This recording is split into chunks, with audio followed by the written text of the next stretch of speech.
প্রিয় ছাত্রছাত্রীরা, ভিএসও লেয়ার 2 এর 2024 সালের যে প্রশ্নপত্র আছে সেই প্রশ্নপত্র থেকে অঙ্কের সমাধান নিয়ে আলোচনা করছিলাম। পার্ট 1 ভিডিওতে আমি কোশ্চেন নাম্বার 21 থেকে 25 পর্যন্ত যে প্রশ্নগুলো আছে সেগুলোর সমাধান নিয়ে আলোচনা করেছি। যারা এই ভিডিওটা দেখোনি তারা এখনই এই ভিডিওটা দেখে নেবে, তাহলে 21 থেকে 25 পর্যন্ত যে প্রশ্নগুলো পড়েছে সেই প্রশ্নগুলো কিভাবে সমাধান করতে হবে সেই কনসেপ্টটা তোমাদের ক্লিয়ার হয়ে যাবে। এসো আজকে তোমাদের সঙ্গে পার্ট 2 ভিডিওতে আলোচনা করব প্রশ্ন নাম্বার 26 থেকে প্রশ্ন নাম্বার 30 পর্যন্ত সমাধান নিয়ে। তা ভিডিওটা শেষ পর্যন্ত দেখতে থাকো এবং এখানে আরও 5টা বিভিন্ন টাইপের অঙ্ক কিভাবে সমাধান করতে হবে সেই সমাধান পদ্ধতিটা দেখো এবং কনসেপ্টটা ক্লিয়ার করো, যাতে ওই টাইপের অঙ্ক তোমরা সমাধান করতে পারো। এসো আমরা পরপর অঙ্কগুলো সমাধান করি। প্রথম যে প্রবলেমটা আছে সেই প্রবলেমটা আমরা সমাধান করব। দেখো এখানে বলেছে যে একটি ছেলে 500 টাকার একটি বই কিনতে চেয়েছিল। তার অনুরোধে বিক্রেতা তাকে পরপর 10% এবং 5% ছাড় দিয়েছেন। ছেলেটিকে দাম দিতে হয়েছে। তাহলে প্রথমে দেখো 500 টাকার বই কিনতে চেয়েছিল, তার অনুরোধে কি হয়েছে, বিক্রেতা প্রথমে তাকে 10% ছাড় দিয়েছে। তাহলে 10% যদি ছাড় দেয় তাহলে তাকে কত পার্সেন্ট দাম দিতে হয়েছে? 100 - 10 মানে 90%। তাহলে 500 টাকার 90% তাকে কি করছে, 90% তাকে দাম দিতে হচ্ছে। এটাকে যদি আমরা ক্যালকুলেশন করি, 0 0 0 0 কেটে যাচ্ছে, গেলে থাকছে কত, 5 9 45, 450 টাকা। তাহলে 10% যদি ছাড় দেওয়া হয় 500 টাকার উপরে, তাকে দিতে হচ্ছে কত, 450 টাকা। এবারে এর উপরে আবার কি হচ্ছে, 5% ছাড় দিচ্ছে। তাহলে 5% যদি ছাড় দেয় তাহলে তাকে দিতে হবে কত, 95%। তাহলে 95%, এটাকে ক্যালকুলেশন করো, এই 0 আর 0 কেটে দিলাম। এবার 45 আর 95কে গুণ করতে হবে। 45 আর 95 গুণ করলে কত আসছে, দেখো গুণ করলে আসছে 4275। তাহলে 4275 বাই নিচে 10 আছে, তাহলে 10 মানে এখানে নিশ্চয়ই পয়েন্ট আছে, তাহলে পয়েন্টটা এখানে চলে আসবে, অর্থাৎ 427.5। এবার এটা টাকা, এটা পয়সা, সুতরাং পয়সা হচ্ছে কি, দুটো ডিজিট থাকবে, সেজন্য 0.50। তাহলে অ্যান্সার হচ্ছে আমাদের অপশান সি। ক্লিয়ার? যদি কোনো জায়গায় বুঝতে অসুবিধা হয় অবশ্যই কমেন্টে জানাবেন। 27 নাম্বার প্রবলেমটা খুব ইম্পর্টেন্ট একটা প্রবলেম। এই প্রবলেমটা খুব মনোযোগ সহকারে দেখো কিভাবে সমাধান করছি। দেখো বলেছে যদি 4a সমান 5b সমান 10c এবং a plus b plus c equal to 99√5 হয়, তবে root of a square plus B square plus C স্কোয়ারের মান কত হবে? তা প্রথমে দেখো আমাদের যেটা দেওয়া আছে যে 4a সমান 5b সমান 10c, এখান থেকে আমরা a is to b is to c সমান কত বার করে নেব। তা a is to b is to c বার করতে গেলে কি করে করব, দেখো যখন এর মানটা বার করব তখন এটাকে বাদ দিয়ে বাকিগুলো সহগগুলো গুণ করব। তাহলে বাকিগুলো সহগ মানে b এর সহগ হচ্ছে 5 গুণ c এর সহগ হচ্ছে 10 ইস টু, তারপরে b, তাহলে b বাদ দিয়ে বাকিগুলো কি আছে, a এর হচ্ছে 4 আর c এর হচ্ছে 10, তারপরে ইস টু c, c এর জন্য তাহলে সিটাকে বাদ দেব, দিয়ে a এর হচ্ছে সহগ 4 ইন্টু বি এর সহগ হচ্ছে 5। ঠিক আছে, এবার এটাকে ক্যালকুলেশন করছি। এটা করলে দেখো কত হচ্ছে, এটা হচ্ছে 50 ইস টু 40 ইস টু 20, সব কটা থেকে শূন্যগুলো কেটে যাবে, গেলে হচ্ছে 5 ইস টু 4 ইস টু 2। তাহলে a is to B is to C সমান আমরা 5 ইস টু 4 ইস টু 2 পেলাম। তাহলে আমরা বলতে পারি বা ধরতে পারি a equal to 5k, b equal to 4k আর c ইকুয়াল টু 2k। তাহলে a b c এগুলো আমরা পেয়ে গেলাম। এবার আমাদের বলেছে দেখো a প্লাস বি প্লাস সিটা দেওয়া আছে, তাহলে a plus B plus C মানে এই তিনটেকে যোগ করব, করলে কত, দেখো 5k plus 4k plus 2k equal to 99√5, 99√5, a plus B plus C 99√5। তাহলে এবার এগুলোকে যোগ করি, 5 প্লাস 4 9, 9 প্লাস 2 হচ্ছে 11, তাহলে 11k ইকুয়াল টু 99√5। তাহলে এখান থেকে ইমপ্লাই করছে কে ইকুয়াল টু 11 দিয়ে ভাগ করলে 9 হয়ে যাচ্ছে, তাহলে 9√5। তাহলে আমরা কে পেয়ে গেলাম। কে যদি পেয়ে যাই তাহলে এ পেয়ে যাব। এ সমান তাহলে কত হয়ে যাবে, কে জায়গায় 9√5 বসাতে হবে, তার মানে হচ্ছে 5 × 9√5। আমি এটাকে রেখে দিচ্ছি, কারণটা পরে বলছি। বিটাকে হচ্ছে কি 4 × 9√5, আর সি কত 2 × 9√5। কে এর মানটা বসিয়ে দিলাম। তাহলে এ পেলাম 5 × 9√5, বি পেলাম 4 × 9√5, আর সি পেলাম 2 × 9√5। এবার আমাদের এই যে a square plus B square plus c square তার রুট করতে হবে। তা আমি কি করি, a square plus B square plus c স্কোয়ারটাকে নির্ণয় করে নিই। তাহলে a square plus B square plus c square, a square a মানে 5 × 9√5 তার হোল স্কোয়ার, তাহলে 5 × 9√5 তার হোল স্কোয়ার, প্লাস বি কত 4 × 9√5 তার হোল স্কোয়ার, তাহলে 4 × 9√5 তার হোল স্কোয়ার, প্লাস সি কত 2 × 9√5 তার হোল স্কোয়ার, 2 × 9√5 তার হোল স্কোয়ার। এবারে দেখো আমি যেই জন্য নিয়েছি এই 9√5 9√5 9√5 তিনটেতেই 9√5 আছে, তাহলে এই 9√5 হোল স্কোয়ার হবে এটা। তাহলে এখান থেকে 9√5 হোল স্কোয়ার ইন্টু 5 স্কোয়ার, তারপরটা হচ্ছে কি 9√5 whole square into 4 square, 9√5 whole square into 4 square.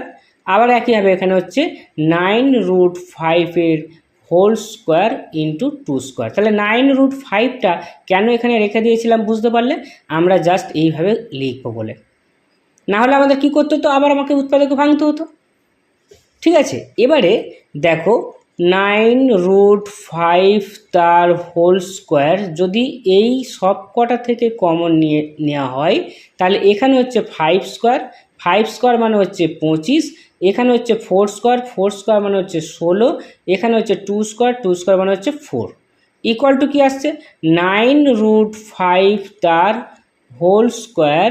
এটা দেখো 16 × 4 = 20, 20 আর 5 হচ্ছে 25, 25 আর হচ্ছে 20 45, তাহলে হচ্ছে 45। ঠিক আছে, এবারে আমার কি দরকার, আমার হচ্ছে এইটার বর্গমূল দরকার। তাহলে এইটাকে উৎপাদকে পুরো ভেঙে দিই আমরা, ভেঙে দিলে কি আসে দেখো 9√5 তার হোল স্কোয়ারটাকে রেখে দিচ্ছি, এটা কত হবে, এটা 5 × 9 = 45। ঠিক আছে, তাহলে 5 × 9 = 45 মানে 9 × 5।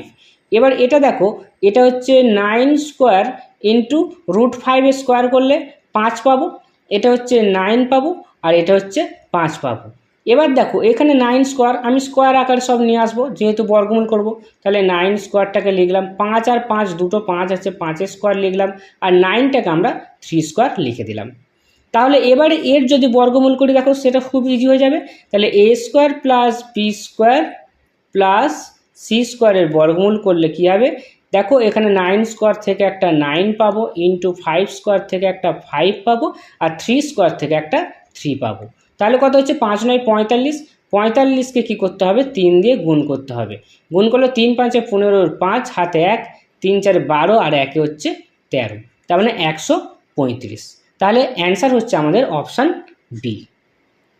বোঝা গেল? স্টেপ বাই স্টেপ শুধু অঙ্কটাকে করতে হবে। ঠিক আছে, এসো আমরা নেক্সট প্রবলেমটা সলভ করি। এখনও পর্যন্ত যারা চ্যানেলটা সাবস্ক্রাইব করোনি, চ্যানেলটা সাবস্ক্রাইব করে রাখবে এই ধরনের ভিডিও নোটিফিকেশান পেতে। এসো 28 নম্বর প্রশ্নের সমাধানটা আমরা করি। দেখো এখানে বলেছে যে যদি xy = 6 এবং x² y + y² x + x + y = 63 হয়, তবে x² + y² এর মানটা নির্ণয় করতে হবে। তা x² + y² এর ফর্মুলা কি আমাদের দুটো ফর্মুলা আছে, একটা হচ্ছে x + y² - 2xy এই ফর্মুলা, আর একটা হতে পারে x - y² + 2xy। ঠিক আছে, তাহলে এই দুটো ফর্মুলার মধ্যে কোন ফর্মুলাটা ফেলবো সেটা আমাকে দেখতে হবে। কী হবে দেখো, এখানে মাইনাস কিছু নেই, সবই প্লাস আছে, তাহলে আমাদের এই ফর্মুলাটা আসবে, অর্থাৎ x + y এর মানটা এখান থেকে নির্ণয় করতে হবে। দেখো এখান থেকে কিভাবে করব, আমি দেখো এই দুটো থেকে দেখতে পাচ্ছি যে এক্স ওয়াইটা কমন যাচ্ছে, তাহলে যদি এক্স ওয়াই কমন নিয়ে নিই, এখানে হচ্ছে দুটো এক্স ওয়াই আছে গুণে, তার মানে একটা এক্স পাবো, প্লাস এখানে দুটো ওয়াই আছে, সেখান থেকে একটা ওয়াই পাবো, তাহলে এক্স ওয়াইটা কমন নিলে এই দুটো থেকে x y into x plus y, আর এটা এক্স প্লাস ওয়াই আছে, আমি ওটাকে এক্স প্লাস ওয়াই একটা ব্র্যাকেটের মধ্যে রেখে দিচ্ছি, ইকুয়াল টু হচ্ছে 63। বা এবার দেখো এই এক্স প্লাস ওয়াই কত দেওয়া আছে, X plus Y equal to 6, তাহলে 6 into x plus Y plus X plus Y equal to 63। তাহলে এখানে দেখো 6টা এক্স প্লাস ওয়াই আর একটা এক্স প্লাস ওয়াই, তাহলে 7টা এক্স প্লাস ওয়াই পাচ্ছি, তাহলে 7টা x plus Y equal to হচ্ছে 63। তাহলে এখান থেকে এক্স প্লাস ওয়াই কত, তাহলে x plus Y equal to 63কে 7 দিয়ে ডিভাইড করে দাও, 7 9 63 9, তাহলে x plus Y equal to হচ্ছে 9। এবারে দেখো আমরা এক্স প্লাস ওয়াই 9 পেয়ে গেছি, আর এক্স ওয়াই সমান দেওয়া আছে আমার 6, তাহলে এখানে যদি আমরা মানটা বসিয়ে দিই, এক্স প্লাস ওয়াইয়ের জায়গায় 9 বসিয়ে দিই, তাহলে 9 স্কোয়ার মাইনাস 2 ইন্টু এক্স ওয়াইয়ের জায়গায় কত, এক্স ওয়াইয়ের জায়গায় 6 বসিয়ে দেবো, তাহলে 6, তাহলে 9 9 81, 81 থেকে 6 দিয়ে হচ্ছে 12, বিয়োগ করে দাও 2 থেকে 11 9, হাতে 1 1 2, 2 থেকে হচ্ছে 8 6, 69, অপশান সি আমাদের অ্যান্সার। এরপর আমরা কোশ্চেন নাম্বার 29 সলভ করব। 29টা দেখো শুধু জাস্ট একটু টেকনিক আমরা অ্যাপ্লাই করব। দেখো এখানে বলা হচ্ছে কি 2 to the power 14n, 2 to the plus 2 to the power 14n plus 2 to the power 14n plus 2 to the power 14n equal to 4 to the power 2024 হলে আমাদের এই মানটা কত হবে সেটা দেখতে হবে। তা এখানে দেখো এই 2 টু দ্য পাওয়ার 14nটা কতবার রয়েছে, 4বার রয়েছে, তাহলে এটাকে আমরা লিখতে পারি 4 into 2 to the power 14n equal to 4 to the power 2024। এবারে দেখো এই যে 2024টা কার পাওয়ারে রয়েছে, অর্থাৎ 4-এর পাওয়ারে রয়েছে, 4টা বেস আছে, তাহলে আমাকে এই বাঁ দিকটাতে কী করতে হবে, 4-এর বেসে নিয়ে আসতে হবে।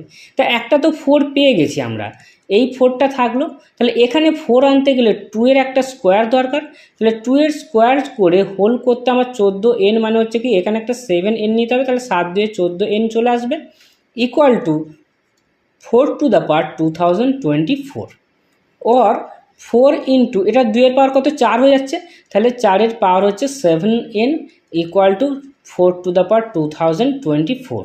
এবার এটা দুটো গুণে আছে, বেস একই আছে, তাহলে 4 to the power 1 plus 7n equal to 4 to the power 2024। তাহলে এখান থেকে কি ইমপ্লাই করছে, দুটো বেস সমান আছে, তাহলে এখান থেকে আমরা পাবো 1 প্লাস 7n ইকুয়াল টু 2024। এবার এখান থেকে হচ্ছে কি 7n ইকুয়াল টু 2024 থেকে 1টা লেস হয়ে যাবে, তাহলে 2023, তাহলে এখান থেকে হচ্ছে n এর মানটা আমাদের নির্ণয় করতে হবে। n করতে গেলে এটাকে 7 দিয়ে ভাগ করতে হবে, তাহলে 7 দিয়ে ভাগ করলে দেখো 7 2 14, 6 আর 2, তাহলে হচ্ছে 7 8 হচ্ছে 56, 6 আর 3 7 9 63, তাহলে n ইকুয়াল টু 289 পেলাম। এবারে আমরা কি করব, এখানে মানটা বসাবো, তাহলে এটা হচ্ছে 1/5, এনের জায়গায় 289 মাইনাস 59 ইকুয়াল টু 1/5, এটা কত হবে, এটা তো গুণ করতে হবে, এটা বিয়োগ করলে দেখো 9 0 5 থেকে 8 হচ্ছে 3 আর 2 230, এবার এটাকে 5 দিয়ে কাটাকাটি করে দাও, 5 4 20, 3 0 5 6 30, অর্থাৎ 46, অপশান সি হচ্ছে কত আমাদের, অপশান সি আমাদের অ্যান্সার। ঠিক আছে, ভিডিওটা ভালো লাগলে অবশ্যই লাইক শেয়ার এবং কমেন্ট করবে, এবং কোনো জায়গায় বুঝতে অসুবিধা হলে অবশ্যই আমাকে কমেন্টে জানাবে। এসে আমরা নেক্সট প্রবলেমটা সলভ করি। 30 নম্বর প্রবলেমটা দেখো বলেছে a square plus B square plus 2 into AB plus BC plus C এর গুণনীয়ক হয় এটা, মানে এই দুটো আছে a plus B plus N আর a plus B plus C N, তাহলে 2m প্লাস 3n এর মান নির্ণয় করতে হবে। ঠিক আছে, এর মানটা কত হবে, তা আমরা প্রথমে যেটা দেওয়া আছে সেটাকে আমরা কি করব, গুণনীয়ক মানে কি, ওটাকে আমরা উৎপাদকে ভাঙি। দেখো দেওয়া আছে a square plus B square, এই 2ab প্লাস 2abটা এর সঙ্গে নিয়ে নিচ্ছি, বাকি যেটা রয়েছে সেই দুটো দেখো হচ্ছে 2bc প্লাস 2ca। এবারে দেখো এইখানটা আমরা একটা ফর্মুলা পেয়ে যাচ্ছি a plus b whole square, আর এই দুটো থেকে সিটা যদি 2c যদি কমন নিয়ে নিই, 2c কমন নিলে দেখো a প্লাস বি চলে আসবে, a প্লাস বি। এবারে দেখো a প্লাস বি দুটো থেকেই কমন যাবে, তাহলে a প্লাস বি যদি কমন নিয়ে নাও, এখানে পড়ে থাকছে একটা a প্লাস বি আর এখানে পড়ে থাকছে হচ্ছে 2c। তাহলে এবারে আমি যদি দুটো উৎপাদকে এইভাবে এই ফিগারে মানে এই ফর্মে যদি নিয়ে আসি, তাহলে কিভাবে লিখতে পারি এটাকে? দেখো, এটাকে লিখতে পারি a প্লাস বি প্লাস 0, আর এটা তো রয়েছে a plus B plus 2c। তাহলে এখন a প্লাস বি প্লাস এটা হচ্ছে m, এটা হচ্ছে m, আর এটা হচ্ছে cn, এটা হচ্ছে কি, এটা হচ্ছে cn। তাহলে m ইকুয়াল টু হচ্ছে 0, তাহলে m ইকুয়াল টু আমরা কি পাচ্ছি, m ইকুয়াল টু 0, আর এটা যদি cn হয় c চলে যাচ্ছে গেলে n ইকুয়াল টু 2 পাচ্ছে, এখান থেকে n ইকুয়াল টু হলে 2 পাচ্ছে, তাহলে m ইকুয়াল টু 0 আর n ইকুয়াল টু 2 কী করবো আমরা এখানে বসিয়ে দেবো 2m প্লাস 3n। তাহলে 2m প্লাস 3n এখানে হচ্ছে 2m এর জায়গায় হচ্ছে 0 প্লাস 3n এর জায়গায় হচ্ছে 2, তাহলে এটা কত হচ্ছে 2 ইন্টু 0 0 আর 3 ইন্টু 2 হচ্ছে 6, ইকুয়াল টু কত আসছে, ইকুয়াল টু 6। তাহলে অ্যান্সার হচ্ছে আমাদের কত, অ্যান্সার হচ্ছে অপশান এ। আশা করছি অঙ্কগুলো বুঝতে পেরেছো। যদি কোনো জায়গায় বুঝতে অসুবিধা হয় অবশ্যই আমাকে কমেন্টে জানিও, আর এই ধরনের ভিডিওর নোটিফিকেশান পেতে অবশ্যই চ্যানেলটি সাবস্ক্রাইব করে রাখবে। Thank you.